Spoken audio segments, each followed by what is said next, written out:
Hello and welcome to Hong Kong Business Owners. I'm Carmen, founder of this podcast that shares inspiring stories from entrepreneurs based in Hong Kong.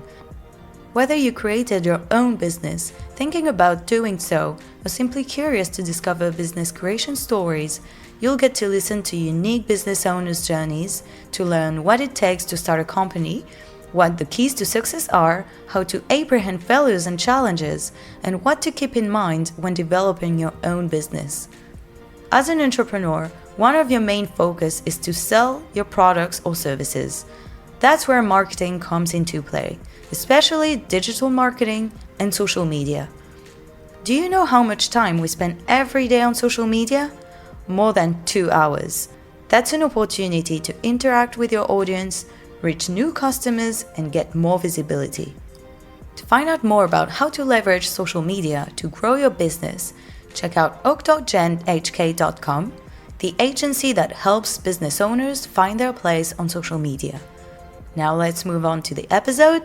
I hope it'll inspire you and guide you in your current or future projects. And don't forget to give me 5 stars to show me your support.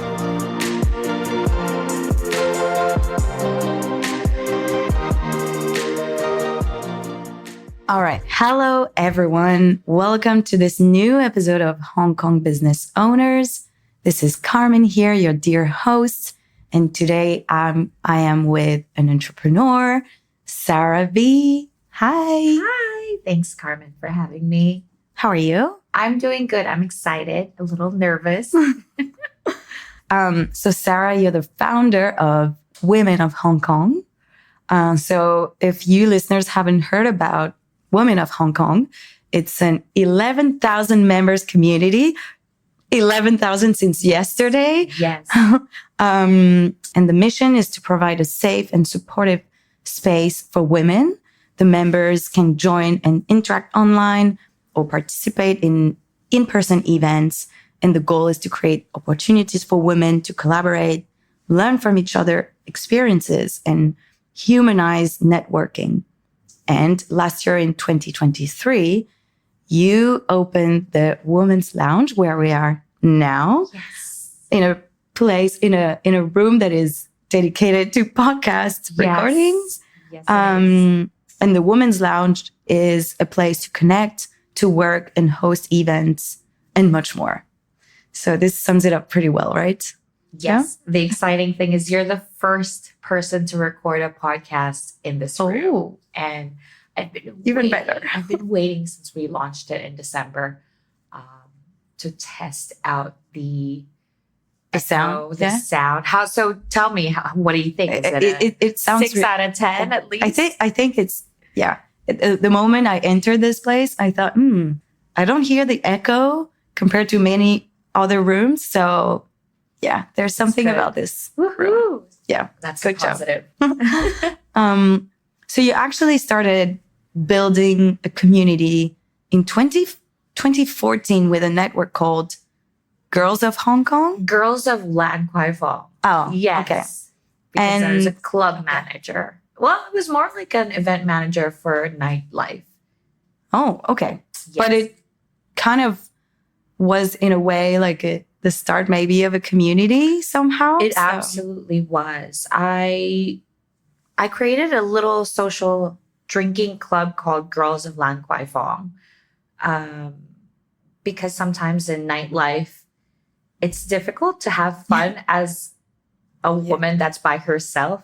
Let alone if you're just with a friend, because you get insulted when you don't engage with a lot of men.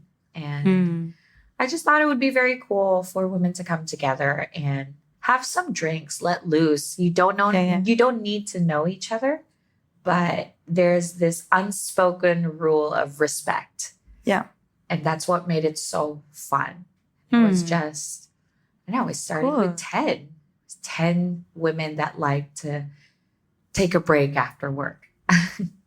Wow. But then has community building become sort of a purpose to you? Is it something to me, it seems that it goes even beyond yourself. It's like, you really build something deeper than that. And can you tell us, for example, about a time you saw the power of a community? Definitely. Well, going back to how it started, I think when women feel safe or they like something, by default, we share it. Women talk a lot.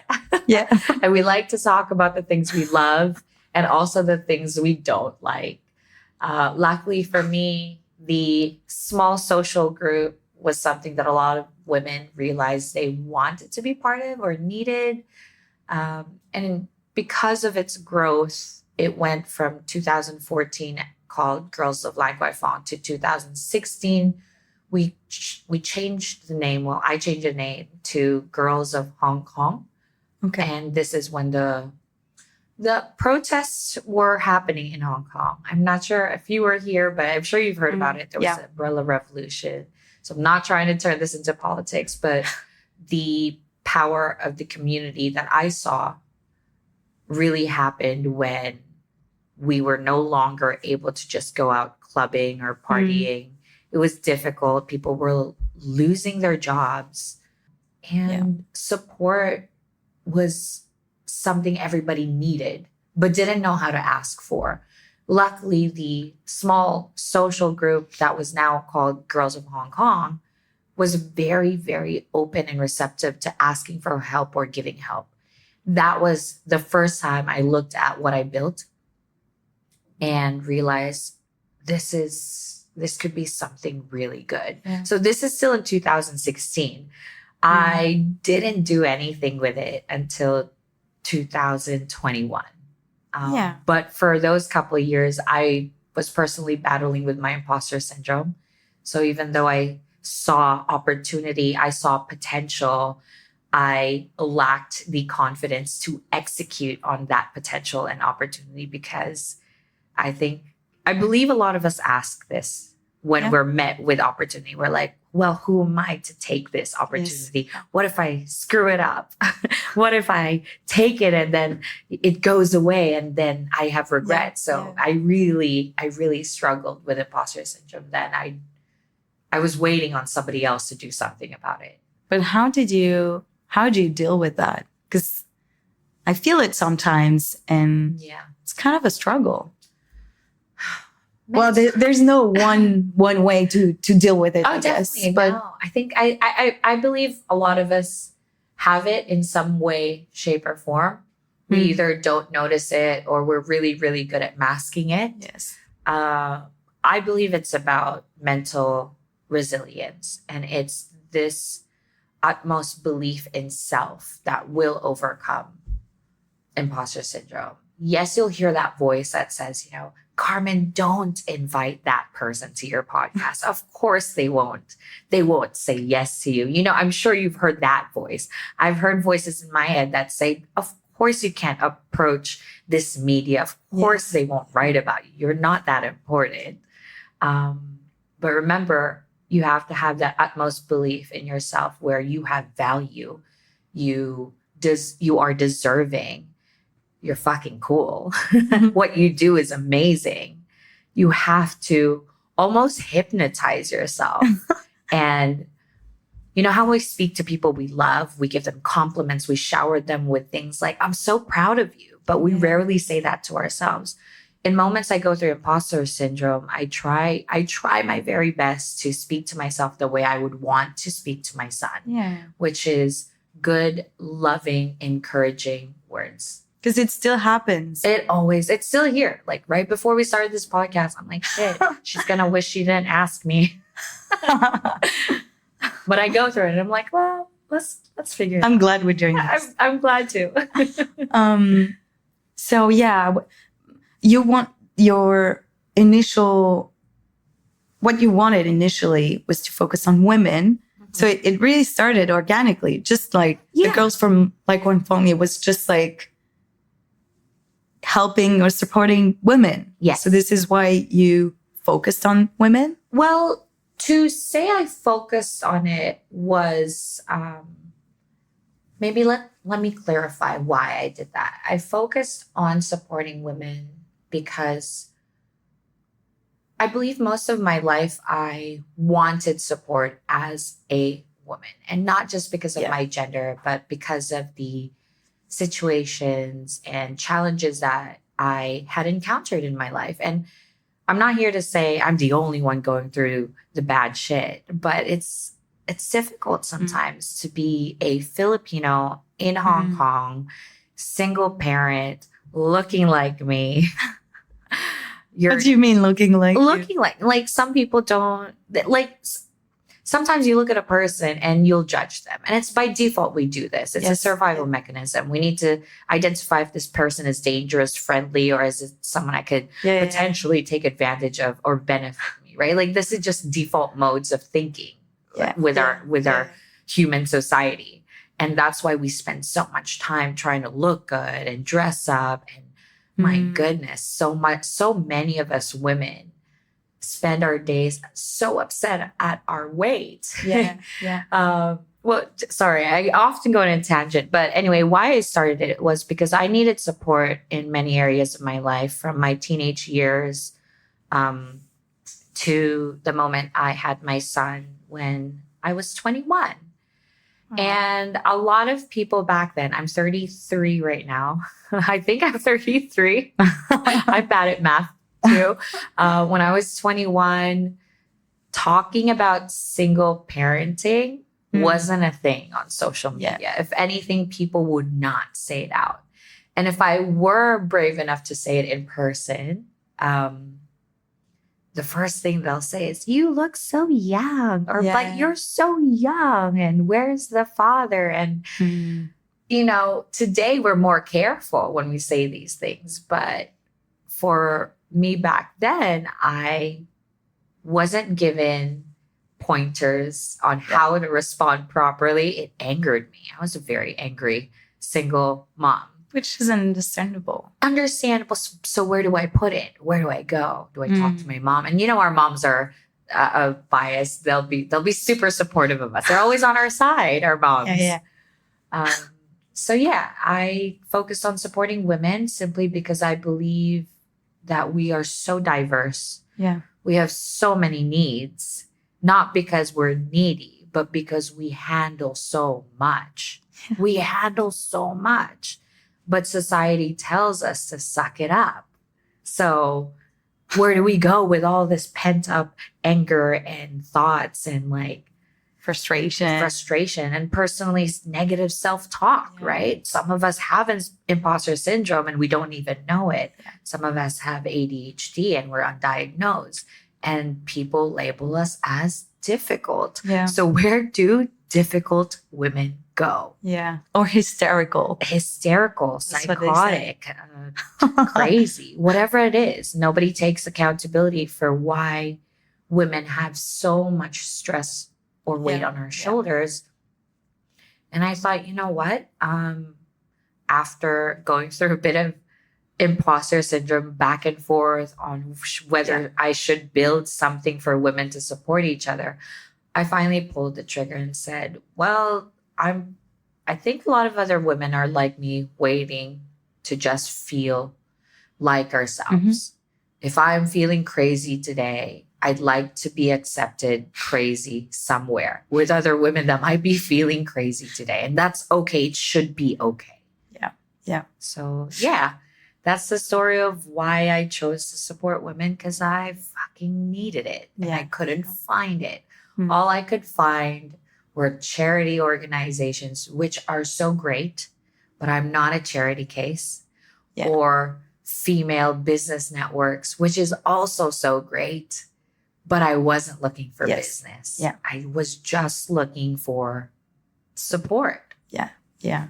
And the community you built, the Women of Hong Kong, I read it grew to 3,000 members in 2021. Yes. The first year. That's crazy. The year you started. Pretty crazy. And today you have 11,000 members. Oh my gosh. You're part of it. And this is your network too. Anyone that says that's true. I'm part of it. It's yours too. How did you grow so much? And what did you put in place? What did you use? Like, I don't know, platforms, social media, events. How did you do it? Like, I guess it was also organic, but I'm curious to know. Cool. I've never been asked the how. Cool. I had Girls of Lan Kwai Fong, which was in 2014, and then switched it to Girls of Hong Kong sometime in 2016-17 during the protests. Okay. And then by 2021, when I finally decided to get off my ass and do something about this clearly high potential group of women, which was only about like 200 or 300 in a WhatsApp chat. And I think we had 2,000 already in the Facebook group. So we had substantial foundation. We already had women in there.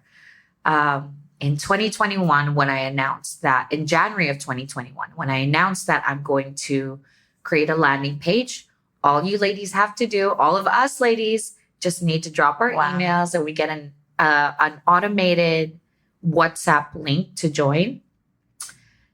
I believe women just started sharing it. So my first step was to announce it in the current chat, which was holding about 120 girls already, women, and the Facebook group, which was 2,500. But bear in mind, a lot of these residents of Hong Kong, women in Hong Kong already left town.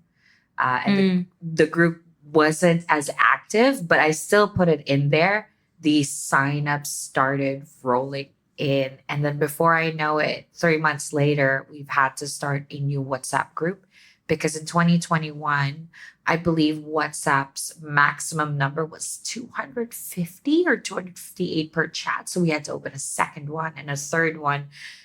Today, WhatsApp can hold over 1,800 participants in a chat. But back then, it was only in the 250s and we had to have 4 different chat groups just to fit the network. So how did I do it? I had a foundation already. I had my own personal social media where I shared that I'd love to invite people to join. So we're getting them from the WhatsApp chats. We're getting them from the Facebook group. We're getting them from my personal Instagram account. And I think we grew to 800 really, really quickly. But by the time I found out, and this was exactly 3 years ago, I was invited to be a judge in a PMQ event. And that was when I had the landing page ready. So I announced what I was doing in January 2021. I went to my first public appearance with an iPad and a landing page, not knowing where Women of Hong Kong is. And just went to this event in PMQ. May 8th in 2021. I think it was a Sunday. And I asked, would you like to join? I'm building something called Women of Hong Kong. I got a total of 12 signups that day. The first 12 members, shout out to Jerwin and Aaron from Blomster. They were one of the first 12 to sign up with my iPad. And it was actually thanks to them that I heard about Beyond Women Fest in the convention center that was happening in June. So I'm telling you the story of how the heck we grew to 3,000 from January to July. By May, we've had a lot of online signups. And then my first 12 in-person signups happened in PMQ. Then Jerwin told me about a convention center event that was happening for women in June. So I joined that and I asked for volunteers in the chat and I asked for members to provide vouchers, discount codes, and coupons so that I could give it away to people I meet in exchange for asking them to join the network. So I really hustled. In June, we had 7 volunteers, 4 days to do it from 10 a.m. to 7 p.m. My voice was gone by Sunday, but I will never forget the number of in-person signups we acquired and the number of sponsors. We had 63 women sponsor vouchers, gift bags, anything to help us get more signups. And the total number of signups was 287 in 4 days. You remember all I the remember all numbers of this because for me, it was like, this is happening. And I'm actually really shocked at how well received it is. And every day, you won't believe it, every day these great things happen, the louder my imposter syndrome screams. And it says, this is the last day. This great thing is going to happen. This is the last day. It's Sunday's over. Now there's no more signups for you. But on that Sunday, and this is what brings me to why we hit 3,000 in the next month. On that last day of the convention center, my long-term friend, Yukino Yoshimura, she worked for the grounds. Back then, they were throwing outdoor cinema events, and COVID was still happening. So you could only watch movies sitting in 4x4 pods. She said to me, Sarah, listen, we're closing the grounds in July because it's going to be too hot. We have one last date that I don't think people will take or book. And it's on a Wednesday. Here's the catch. I was like, what's the catch? I'm happy to find a workaround so that we could make this work for you. But the catch is it's in 3 weeks. And I was like, how many seats do I have to fill to make this successful? She's like, 220 seats. And I sat on the floor so exhausted from the convention center getting these signups. And I'm thinking, this is such a great opportunity. The first Women of Hong Kong event, a launch party to introduce the network to the city. But I have to find 220 women to buy these tickets. In 3 weeks. In 3 weeks. And on top of that, I have to figure out the stage and the MC and the performances and just something entertaining, Carmen. It was like 3 weeks. How could I say no? So I said yes again. I said yes to that. And by then we've already surpassed 1,000 signups, right? In June. We got to work. We announced that we were going to launch our first Women of Hong Kong event as a community, and the signups rolled in and the tickets got sold out 1 week before I'll never forget it. I took a video. I'm going to cry. I took a video of myself and I was like, I can't believe this is happening. Wow. We sold 220 tickets and then 40 more sponsors came in. And we had an MC, Yamilet. Oh my gosh, she was amazing. We had performances that were sponsored by these professionals. We had laughing yoga. We had Luna Care come in and do a period quiz. We had inspire people on stage. We had giveaways for like 6 kilo protein packs. And I'm pretty sure some of our members that are listening to this will remember that day. We had 6 photographers donate their services. The photos are just amazing. So that's how we gained 3,000 by July of 2021. Wow. From January to July. And it's not thanks to my marketing. It's thanks to the women that believed in it. It's thanks to the women that said, hey, did you hear about this? I think we should go, or I think you should join me, or I've been in the chats for 3 weeks and I think you'll like it. I thank those women because now we're here and we have a support system. Yeah. We have a solid support system where women are safe and confident. Confident is the key. They're confident enough to ask such vulnerable questions in a chat. I had a lady tell me just yesterday how she went through this horrific IUD situation and she was able to get a doctor's assistance through the chat. I've had people go through divorce and find their divorce lawyers. I've had parents go through just challenges and find the right people to speak to. It's more than just finding the best brunch spot or the perfect gift for your best friend. It's real support. It's real support. It's almost life-changing. Like it's changed my life too. We've sped up the success rate for ourselves just being in the network. And that is so powerful. And you know what's crazy, Carmen?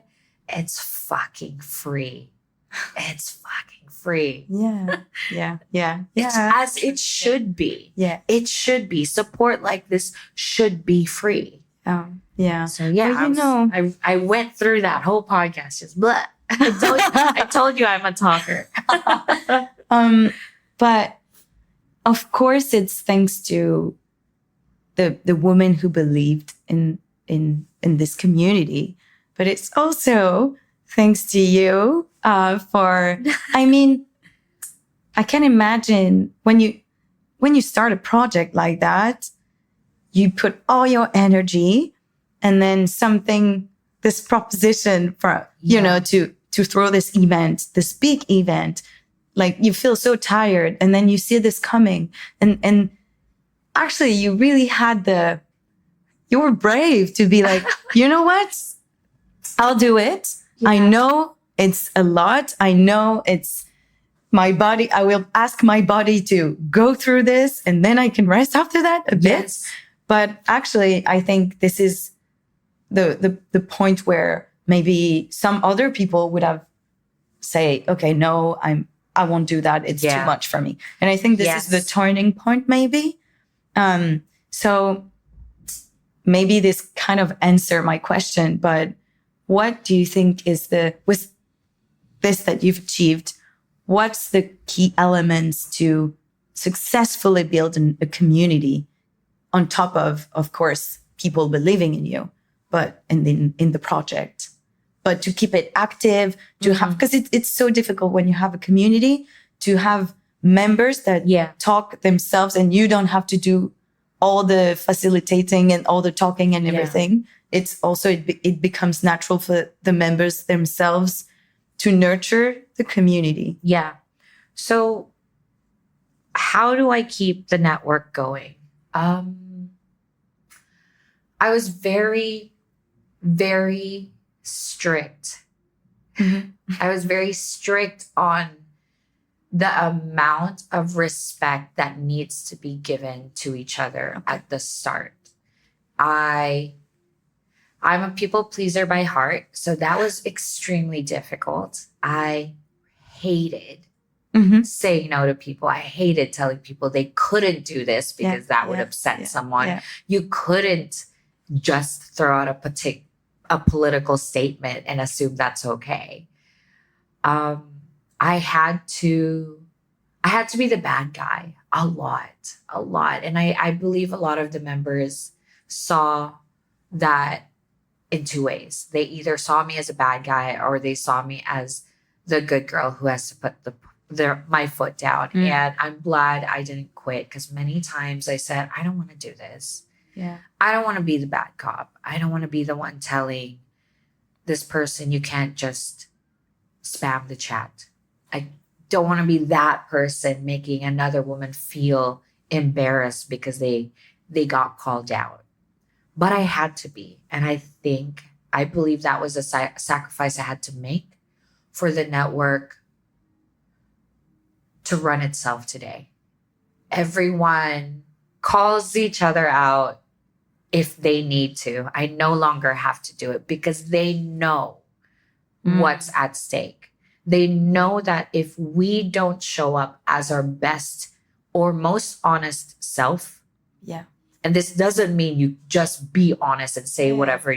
Most honest and authentic version of you is the one that can take accountability. If you know what you're about to say is going to piss somebody else off, you need to reconsider how you'll say it. Be considerate, be self-aware, be thoughtful. And I believe that's why the network works today. I had to play bad cop for a very long time. I still do. But I am grateful for the level of respect I get now versus back then. Oh man, Carmen. In 2021, you wouldn't believe the direct messages that would go my way because I told them that they couldn't share their event flyers in the 7 chats. Yeah. Well, but in hindsight, what was the most difficult thing apart from being the backup, was the most the difficulty building this big network then and now? Is the difficulty the same, or is the main challenge, has it changed since you started? I'd say the difficulty level hasn't changed, but the challenges have.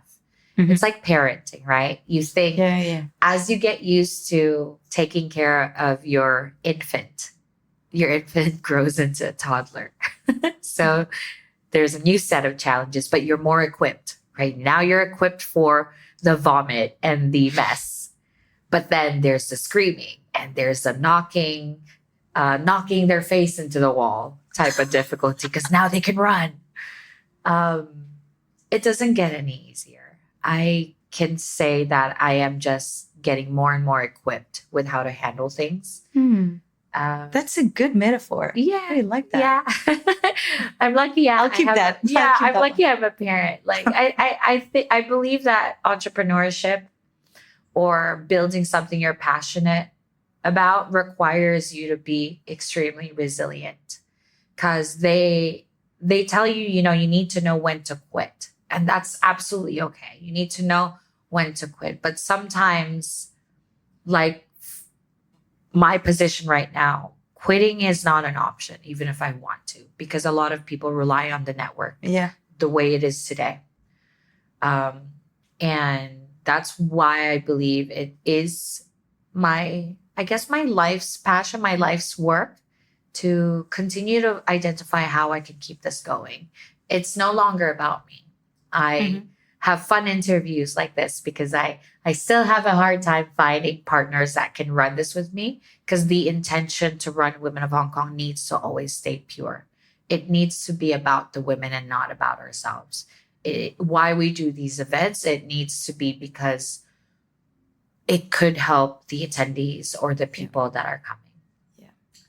So to answer your question, has it gotten easier? No. But the challenges are different now. The challenges are different, but you're more equipped. It's like training. It's like training sword fighting. Yeah. It just, the chances of you dying is always the same. And what's your next big achievement? Well, having this women's lounge was a kind of a big achievement of last year. It came as a surprise too. I think with the whole growth of the network, a lot of this is a surprise. I just need to always be smart about what I say yes to, because it will risk the network. If I had said yes to opening a lounge like this 2 years ago instead of last year, I would have risked the network because I wasn't equipped then.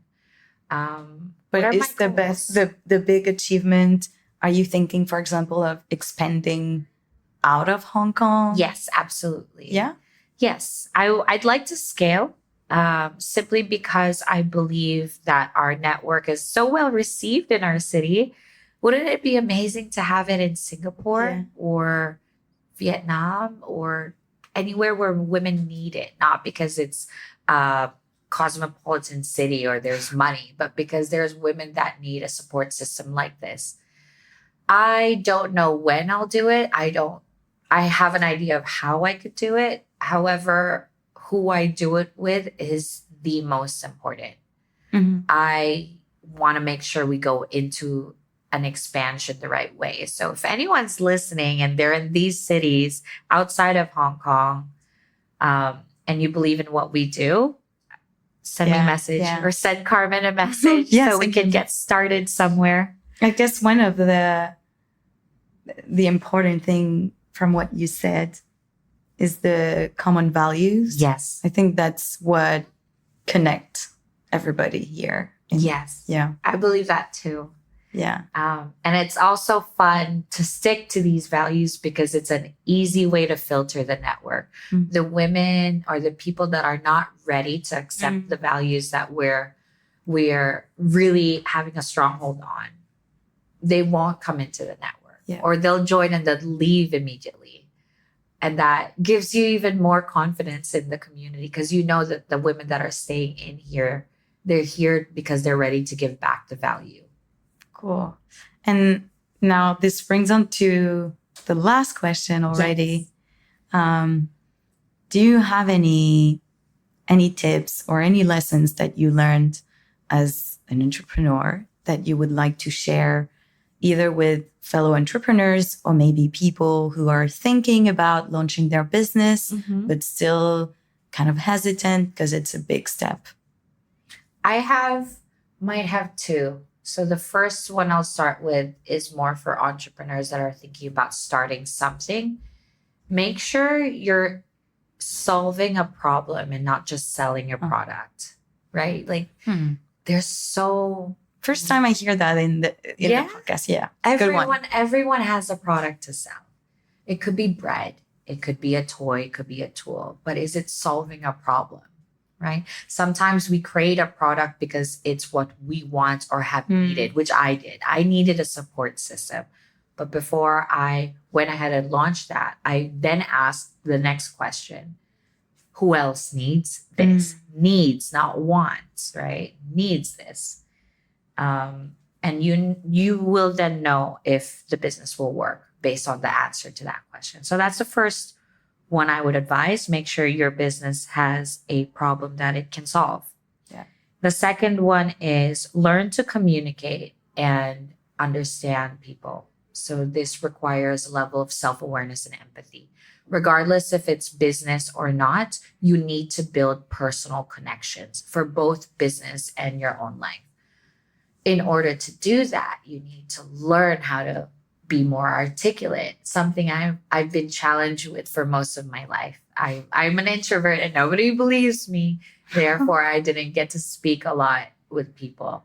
But I do my due diligence right now and look into ways I can better communicate, say less with more impact, right? And be aware of the body language. I mean, to build connections with people, you need to also have empathy. I need to be interested in you for you to be interested in me, because it's not always about me.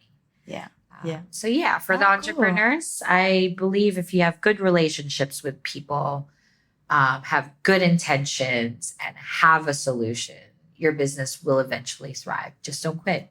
I really like that, because those two pieces of advice, it's the first time, because I always ask that questions at the end. And very interesting, very inspiring. Thank you. I hope it helps somebody. I hope too. Well, thank you so much for sharing. I know it was not so stressful, right? No, not at all. It was easy. If anything, I was like, don't say so much, Sarah. That was honestly went fine. I hope the listeners are inspired as well. And so for the people who are listening to us and the women who are listening to us who are not members yet, where should they go to sign up? Please go to our website, womenofhongkong.com, and you'll be able to create a free account in just a minute or two. And then you'll get the link and you're officially a member of the network. It's as simple as that. Wow. Amazing. Cool. I'll add all the links in the description of the episode. Thank you. Thank you so much, Carmen. Bye. Bye. I hope you're inspired by today's business story. And if you're thinking about running your own business, you might now be one step closer to doing so. If you own a business and you're looking to get more visibility and reach new customers, try the social media pack from Octogen, a monthly retainer to grow your business through social media marketing and optimization. Check out octogenhk.com, the agency that helps business owners find their place on social media. See you in 2 weeks to meet a new Hong Kong business owner, and don't forget to leave me 5 stars to support me and follow me on Instagram at hk.businessowners. Bye!